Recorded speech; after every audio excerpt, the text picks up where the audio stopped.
Hello, friends. Greetings and welcome to the IME Show. The IME Show inspire, motivate, and educate. A program of information and inspiration designed to take you to your next level. The IME Show inspire, motivate, and educate while we transform and uplift the human spirit. Thank you again for joining us for this another episode of the IME Show. We are in season number 4, episode 32. Woohoo! And we just want to thank you for joining us again.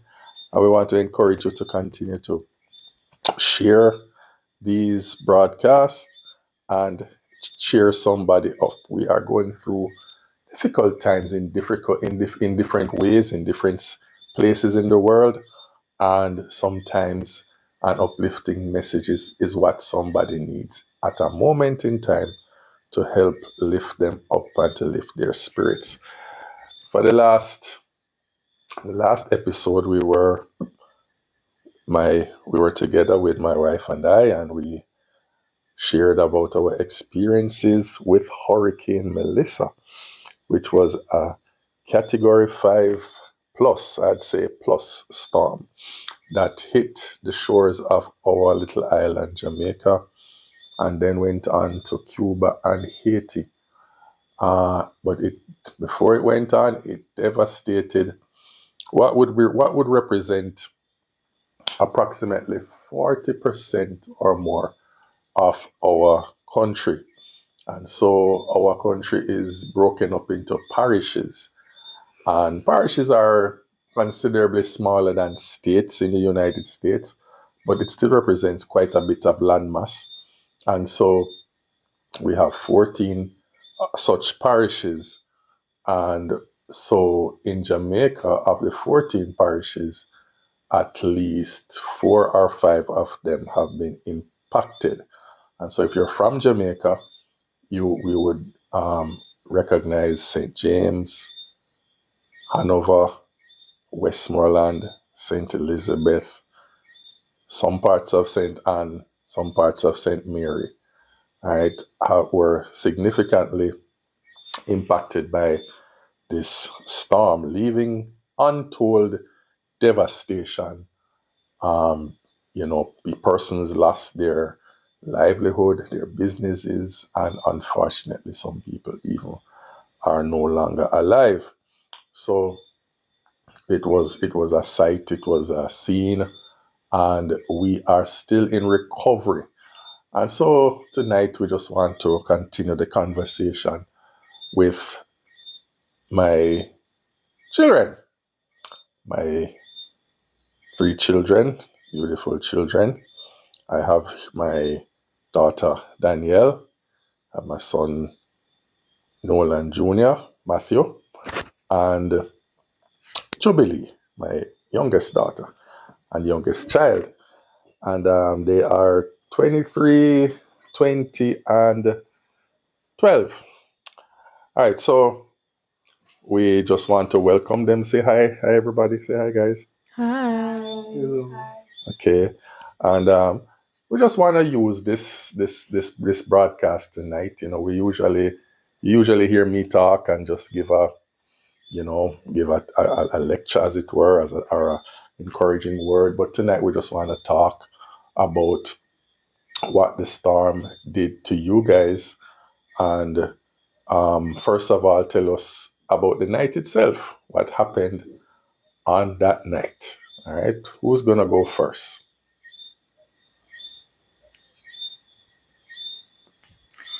Daniel. Okay. So this is Daniel. The night. Well, I think it The started. day, the night. Yeah. It started so a bit of morning before, around 1 o'clock, 2 o'clock in the morning. That's when light went, and that's when I thought it had started. So it was raining slightly and windy all day from like 12 in the morning to about, I think, 12, 11, 12 further on in the morning. So 12 a.m. to 11 a.m. That makes sense? Yes. Um, and I thought that that was the hurricane, and it was windy, it was raining, but it had reminded me of Beryl, the way the wind was howling, and it wasn't as forceful, but it was strong enough for me to believe that it was the hurricane. And then I had later heard that this was not it, this was just the effects of it. So that was very shocking for me because things were already starting to, drop down and all these things. Um, but when the rain started like picking up and the wind started picking up, it started to get a little bit scary. Um, and by 2 p.m., things just started going north, south, east, and west, literally, because everything started blowing, including our roof. And that was a sight. It was very interesting for me to see the wind, the rain pouring into the house while we're just all, hooked up in a corner or on the bed, trying to avoid walking as much as possible because the floors are extremely wet and gathering water. And it was calming and anxious, calm and anxiousness all in one because everybody's emotions were very different. Um, but I remember laying there for a while and just coming to a place of peace and just realizing that, we would be fine. Eventually, the storm would have passed and we'll just have to figure out the rest of it. So that was my experience. So, Jubilee, what scared you the most during all of this? What is it that really, Daniel shared most a lot of what had happened, but what point did it really get very scary for you? I think when the roof started blowing off because I was in the other section of the house and then I heard you tell us to go over into that section. And I remember when we were all laying down on the bed and everything was, it wasn't slowing down, but it was as bad as it was before. And there was just this little piece of roof that was just staying on. And then at one point it just came off. And I think that's where I accepted everything that happened.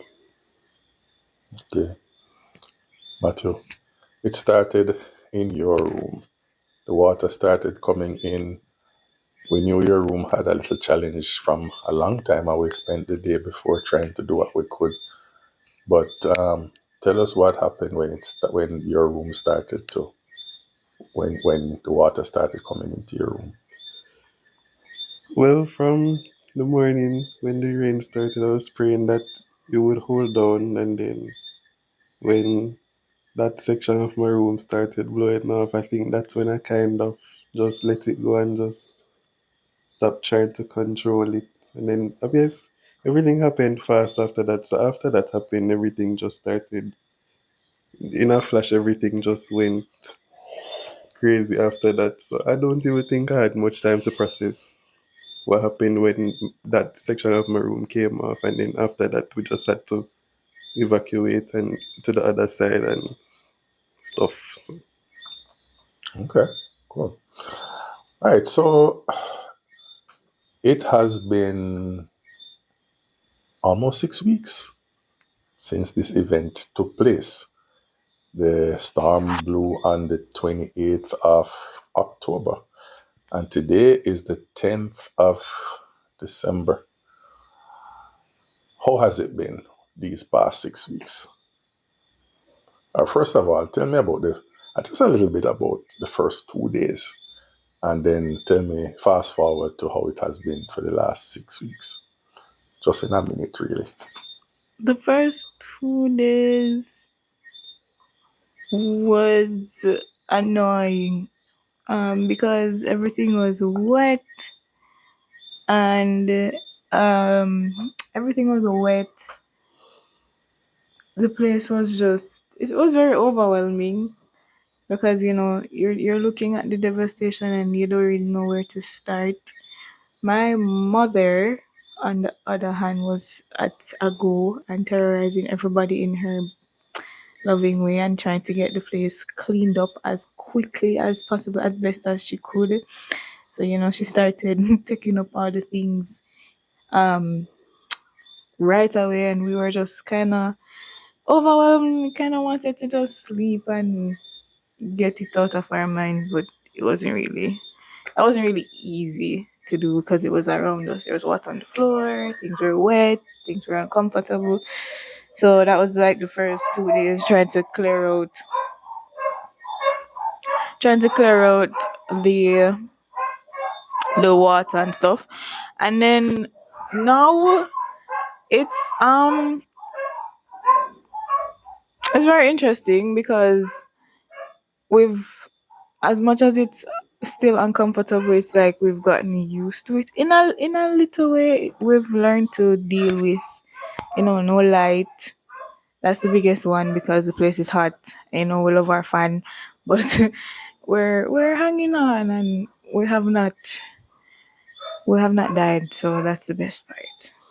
You remember when we got up the next morning, we walked out on the street, you and I.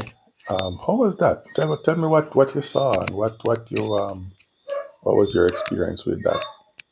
Um, from everything was happening, in my head, I was trying to figure out how I was going to adjust to everything, and in my head, I thought everything would be like Beryl, but just a bit worse.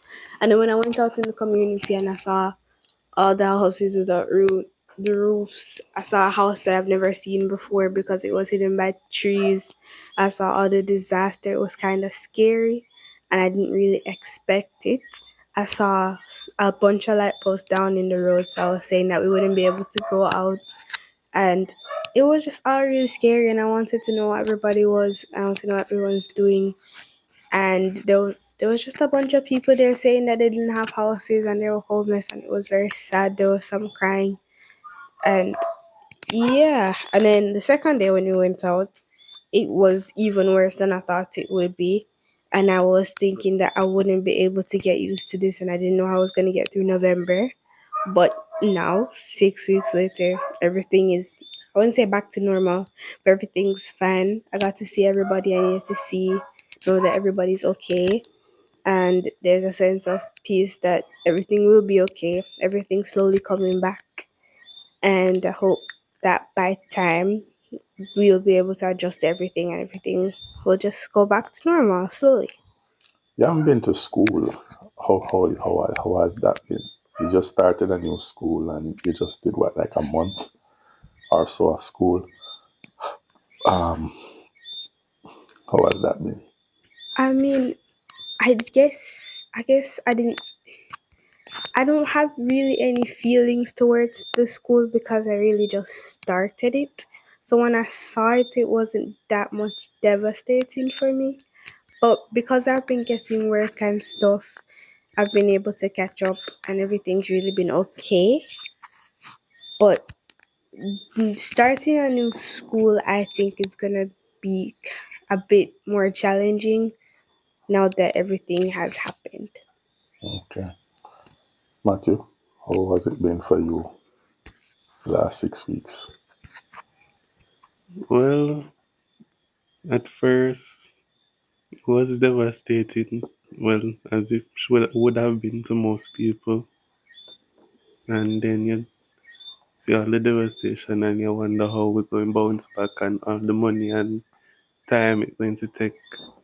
Then a little bit after that, I came to the conclusion that you couldn't have controlled it. So you just have to do your best to try and clean up as much as possible. It's going to be hard, but we can still, everybody have to pull together resources and time and just try our best to clean up. And doesn't really make sense to sulk and cry because that's a waste of time. Well, you can do it for a short period, but it doesn't make sense to do it forever. So you just have to get up and start working because it doesn't make sense to just wallow. So that was my mindset for most of the period. Okay. Um. All right. So let's talk about. There's a lot that has happened and a lot of tough stuff, a lot of rough stuff. But tell me one or two positives that you have seen since all of this.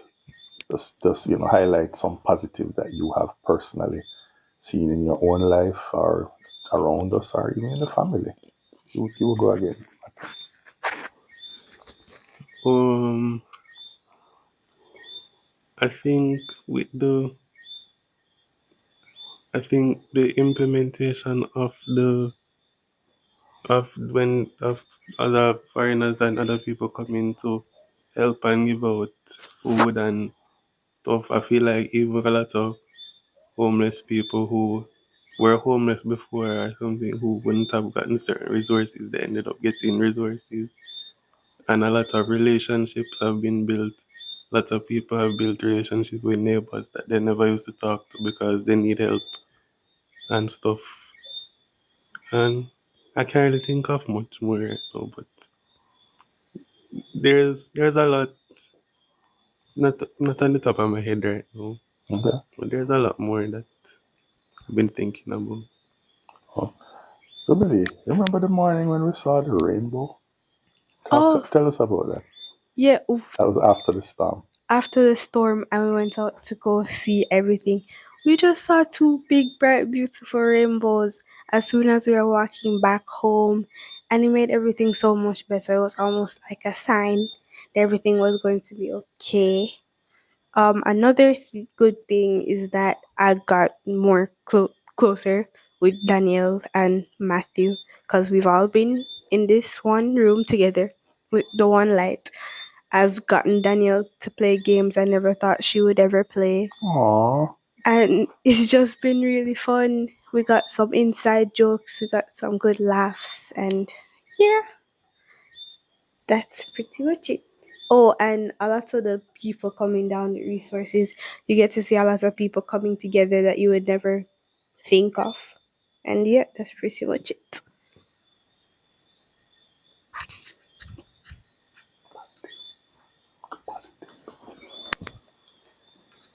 Well, I was thinking about this the other day, and I've seen where God has provided for his people. And I realized that he's a very faithful God because he really covers and protects his children. And so the mere fact that, you know, we, but not only us, but as Christians and as children of God and people who believe in God, we've our houses have been flooded. We've experienced severe, damage, but we were not harmed physically, and I think that's one of the biggest blessings. But also, I've seen, like the other said, where people have band together to support this country, and the overwhelming support that has come in from overseas organizations like World Kitchen, Operation Blessing, and like even international artists or actors coming in to give support, And the local ones too. and the local ones Hmm. too. Definitely, they've done a very good job at giving people what they need and supplying, even for an extended period, even longer than we thought they would. And even in our own families or family members who have, they've given to us in tremendous ways.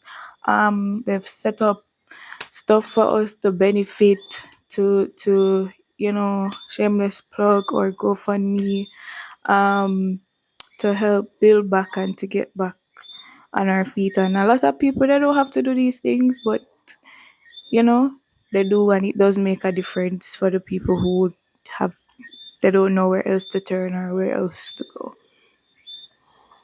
Okay.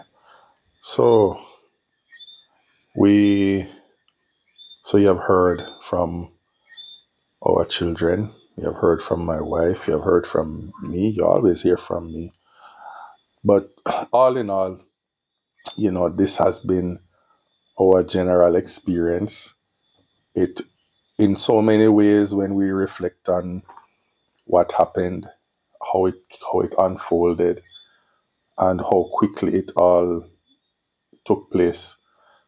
There were many moments when we look back and we can say that if it had not been for the Lord on our side, it could have been so much different. We have family, we have relatives, family, friends, church family who many of them live in some areas like in Catherine Hall and West Green, which is a community in Montego Bay, Jamaica, just maybe just about 10 minutes or maybe 15 minutes from the airport.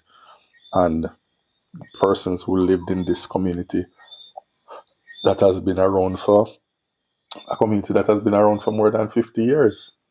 And, you know, never ever had a flooding that as what took place as a result of this hurricane. Many of the persons lost everything, just about everything. And so many persons cannot even go back into their homes because of how bad it has been. So we have a lot to give God thanks for. And we are, I am grateful that, and as I've been saying on these podcasts, that a storm is something that when it is coming, we always say, please, please, Lord, don't let it come. Don't let it come. We don't want it to come. But when it comes, it having happened, there are benefits that come from a storm.